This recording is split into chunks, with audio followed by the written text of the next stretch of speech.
তাহলে আজ আমরা সেন্ট্রাল ডগমার একদম অন্তিম যে পর্যায় অর্থাৎ ট্রান্সলেশন বা প্রোটিন সিনথেসিস সেই অংশটা নিয়ে আমরা আজকে আলোচনা করব। দেখো, প্রথমেই বলে রাখি, প্রোটিন সিনথেসিস বা ট্রান্সলেশন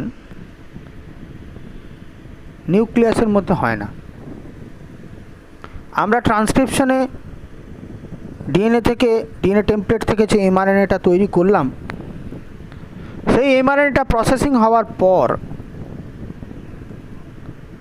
নিউক্লিয় পর্দার মধ্যে দিয়ে, নিউক্লিয় পর্দার যে ছিদ্র আছে তার মধ্যে দিয়ে নিউক্লিয়াস থেকে সাইটোপ্লাজমে চলে আসে এবং এই সাইটোপ্লাজমেই এমআরএনএর যে জেনেটিক ট্রিপলেট কোডন, সেই কোডনের ওপর নির্ভর করে প্রোটিন তৈরি হয়। আমার শরীরের নির্দেশনা অনুসারে সেল সিগন্যালিং এর মাধ্যমে প্রোটিনটি তৈরি হয়। তাহলে ট্রান্সলেশন আমি কাকে বলতে পারি না, যে জৈব রাসায়নিক পদ্ধতিতে সজীব কোষের সাইটোপ্লাজমে এমআরএনএ স্ট্র্যান্ডের ওপর তার কোডন অনুসারে, মানে এমআরএনএ স্ট্র্যান্ডের কোডন অনুসারে রাইবোজোম, টিআরএনএ প্রভৃতির সহায়তায় নির্দিষ্ট অ্যামাইনো অ্যাসিডের অণুগুলি পেপটাইড বন্ধনী দ্বারা রাসায়নিকভাবে পরস্পর যুক্ত হয়ে গিয়ে পলিপেপটাইড তৈরি করার মাধ্যমে যখন প্রোটিন তৈরি করে, তখন আমরা তাকে বলছি ট্রান্সলেশন। এখন এই ট্রান্সলেশন তৈরি করবার জন্য কি কি উপাদানের প্রয়োজন হয়, আজকে আমরা সেই মূলত এই ভিডিওটায় আজকে আমরা সেই উপাদানগুলো নিয়েই আলোচনা করব। দেখো, প্রথমে যেটা সবথেকে গুরুত্বপূর্ণ সেটা হচ্ছে এমআরএনএ। যেই এমআরএনএটা ট্রান্সক্রিপশনের ফলে ডিএনএ টেমপ্লেট থেকে যে মেসেঞ্জার আরএনএটা তৈরি হয়েছিল, সেই এমআরএনএটাকে আমাকে দরকার আগে, কারণ সেই এমআরএনএটার নির্দেশনা অনুসারে বা কোডন অনুসারেই আমরা কিন্তু প্রোটিন তৈরি করব। এখন এই কোডনগুলো সম্বন্ধে বলতে গিয়ে প্রথমে বলে দিই, ছবিতে দেখবে 4টে কোডনকে আমি আগেই আলাদা আইসোলেট করে দিচ্ছি। একটা হচ্ছে মিথিওনিন, যেটা স্টার্ট কোডন হিসেবে ব্যবহৃত হয়, আর 3টে স্টপ কোডন, এটা অলরেডি আমরা ট্রান্সক্রিপশনে বলেছি, আর ফার্দার আমি রিপিট করছি না। 3টে স্টপ কোডন, ইউএএ, ইউএজি এবং ইউজিএ, ছবিতে তোমরা দেখে নাও, স্টার্ট কোডন এবং স্টপ কোডন বলে দেওয়া আছে। এইটা হচ্ছে ট্রান্সলেশনের 1 নম্বর উপাদান, অর্থাৎ এমআরএনএ স্ট্র্যান্ড। এরপরে আমরা চলে যাব দ্বিতীয় উপাদান বা রাইবোজোম। রাইবোজোম একটি কোষপর্দাবিহীন কোষীয় অঙ্গাণু, এটা আমাদের কোষের মধ্যে থাকে। এই রাইবোজোমকে বলা হয়ে থাকে প্রোটিন তৈরির আধার, কারণ এই রাইবোজোম ছাড়া কখনোই এমআরএনএ থেকে আমি প্রোটিন তৈরি করতে পারবো না। এই রাইবোজোমের 2টি অধ একক বা 2টি ইউনিট থাকে।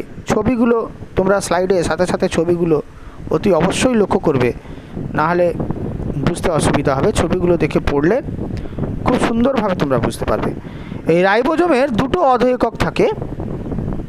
প্রোক্যারিওটিকের ক্ষেত্রে যে রাইবোজোমটি হয় তাকে 70S রাইবোজোম বলা হয় এবং তার 2টি অধ একক হচ্ছে 50S এবং 30S। বড় এককটি 50S এবং ছোট এককটি 30S। আর ইউক্যারিওটিকের ক্ষেত্রে রাইবোজোমকে বলা হয় 80S প্রকৃতির, যেখানে বড় অধ এককটি 60S এবং ছোট এককটি 40S। এখন দেখো, 50S এবং 30S যোগ করলে হয় 80S এবং 60S আর 40S যোগ করলে হয় 100X, কিন্তু আমরা যথাক্রমে বলছি 70S আর 80S। তাহলে মাঝখানে এগুলো গেল কোথায়? এইখানেই হচ্ছে অধক্ষেপণ গুণাঙ্ক বা ভেদভার্গ। এই এস কথাটি এসছে ভেদভার্গের কনস্ট্যান্ট থেকে। ভেদভার্গ একজন বিজ্ঞানী, তার নামের প্রথম অক্ষর হচ্ছে এস, সেই থেকে এসছে এই এস এককটি। এই 2টি অধ একক যুক্ত হওয়ার সময় যে অধক্ষেপণ গুণাঙ্ক তৈরি হয় সেটি বাদ যায়, যার জন্য প্রোক্যারিওটিকের ক্ষেত্রে দুটো অধৈকক যোগ করলে 80s হলেও সেটা আসলে দাঁড়ায় 70s, এবং ইউক্যারিওটিকের ক্ষেত্রে সেটা 100x হলেও সেটা দাঁড়ায় 80s। কিন্তু রাইবোজোম একা কিন্তু প্রোটিন সংশ্লেষ করতে পারে না। এমআরএনএ স্ট্র্যান্ডের ওপর রাইবোজোমের যে ছোট অধৈককগুলি আছে সেইগুলো অনেকগুলি ছোট অধৈকক পরপর বসে এমআরএনএ স্ট্র্যান্ডের ওপর তৈরি করে পলিরাইবোজোম বা পলিজোম। ছবিটা দেখো, খুব সুন্দর বুঝতে পারবে। এখানে ইনিশিয়েশন ফ্যাক্টর 3 এই পলিরাইবোজোম গঠনে সাহায্য করে, কারণ পলিরাইবোজোমের রাইবোজোমের ছোট অধৈককের যে খাঁজ বা ক্লেফট তৈরি হয় সেই স্থানে এমআরএনএকে যুক্ত হতে সাহায্য করে এই ইনিশিয়েশন ফ্যাক্টর 3 বা IF3। এরপরে এই পলিরাইবোজোম গঠন হওয়ার পর ছোট এককগুলো যখন এমআরএনএ স্ট্র্যান্ডের ওপর পরপর যুক্ত হয়ে গেল, তখন এই এমআরএনএগুলো যুক্ত হওয়ার পর টিআরএনএ কে চার্জ করে, যাতে করে টিআরএনএ ওই এমআরএনএর ওপর আবদ্ধ হওয়ার জন্য দুটো সাইট তৈরি করতে পারে। এখানে ছবিটা তোমরা দেখবে, দুটো সাইট এখানে তৈরি হচ্ছে, একটা হচ্ছে পি সাইট, একটা হচ্ছে এ সাইট। পি সাইটটাকে আমরা বলছি পেপটাইডাল সাইট বা পি সাইট বা ডোনার সাইট, যেখানে প্রোটিনগুলো যখন তৈরি হচ্ছে তখন বৃদ্ধিরত অবস্থায় যখন টিআরএনএ একটা করে অ্যামাইনো অ্যাসিড নিয়ে এসে ওই বৃদ্ধিরত স্থানে ট্রান্সফার করছে এবং পেপটাইড বন্ধনী তৈরির মাধ্যমে পলিপেপটাইড তৈরি করছে, ওটা হচ্ছে পি সাইট। আর টিআরএনএ তার অ্যান্টিকোডনের মাধ্যমে যখন প্রথম অ্যামাইনো অ্যাসিডটাকে নিয়ে এসে যে স্থানে প্রথমে রাখছে সেটা হচ্ছে এ সাইট বা অ্যামাইনো অ্যাসিড সাইট বা অ্যাকসেপ্টার সাইট, পরবর্তীকালে ওই অ্যামাইনো অ্যাসিড সাইট বা এ সাইট বা অ্যাকসেপ্টার সাইট থেকে অ্যামাইনো অ্যাসিডটাকে সে পি সাইটে ট্রান্সফার করছে পেপটাইড বন্ধনী বা পলিপেপটাইড তৈরির জন্য। এছাড়া আরও একটা সাইট থাকে যেটা পি সাইটের পাশে থাকে বাম দিকে, সেটা হচ্ছে ই সাইট। ছবিটা দেখো, ই সাইট। প্রোটিনটা তৈরি হয়ে যাওয়ার পর রাইবোজোমটা যখন এগিয়ে যায়, টোটাল প্রোটিনটা ওই জায়গা থেকে বাইরে বেরিয়ে আসে, ওটা হচ্ছে এক্সিট সাইট।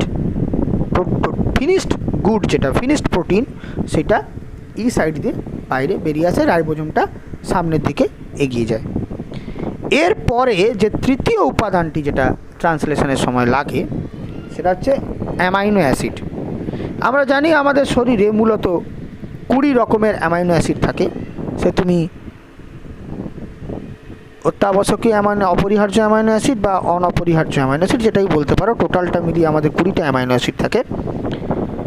এই 20টা অ্যামাইনো অ্যাসিড দিয়েই আমাদের পৃথিবীতে যত প্রোটিন পাওয়া যায় তা তৈরি হয়, কিন্তু সংখ্যা এবং বিন্যাসের তারতম্যে এই প্রোটিনগুলো তৈরি হয়। অ্যামাইনো অ্যাসিডের সংখ্যা এবং বিন্যাস এটা তারতম্য হওয়ার ফলেই এই প্রোটিনগুলো তৈরি হয়। যেহেতু ট্রান্সলেশনের মূল উদ্দেশ্যই হচ্ছে প্রোটিন তৈরি করা, তাই সাইটোপ্লাজমে অ্যামাইনো অ্যাসিডগুলি পলিপেপটাইড গঠনের মাধ্যমে কিন্তু প্রোটিন তৈরি করে, যার জন্যই কিন্তু ট্রান্সলেশনটা সাইটোপ্লাজমে হয়। এই অ্যামাইনো অ্যাসিডগুলো সব সাইটোপ্লাজমে থাকে।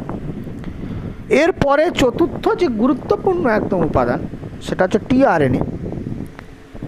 আমরা যখন টিআরএনএ স্ট্রাকচার যখন পড়েছি তখন আমি তোমাদেরকে ডিটেলস বলেছি যে এই টিআরএনএটাও সাইটোপ্লাজমে অবস্থান করে।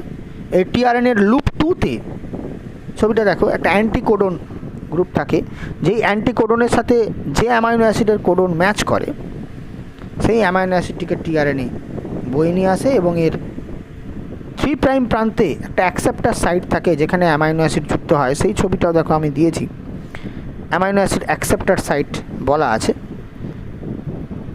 এই অ্যাকসেপ্টার সাইটে অ্যামাইনো অ্যাসিডটাকে টিআরএনএ যুক্ত করে তার অ্যান্টিকোডন অনুযায়ী, এবং তারপর এই টিআরএনএটা সেই অ্যামাইনো অ্যাসিডটাকে বয়ে নিয়ে এসে পলিরাইবোজোমের এমআরএনএ স্ট্র্যান্ডের ওপর প্রথমে এ সাইড, তারপর সেটাকে পি সাইডে ট্রান্সফার করে এবং পেপটাইড বন্ধনী তৈরি করে।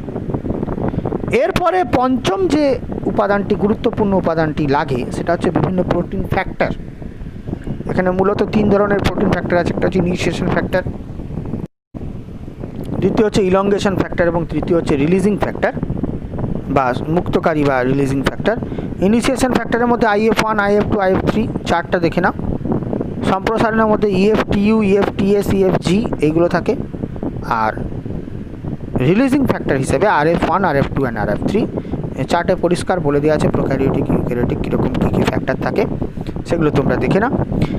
এরপরে আমরা চলে যাব last but not the least last যে উপাদান সেটা হচ্ছে উৎসেচক। কী কী উৎসেচক এই ট্রান্সলেশন পদ্ধতির মাধ্যমে লাগে?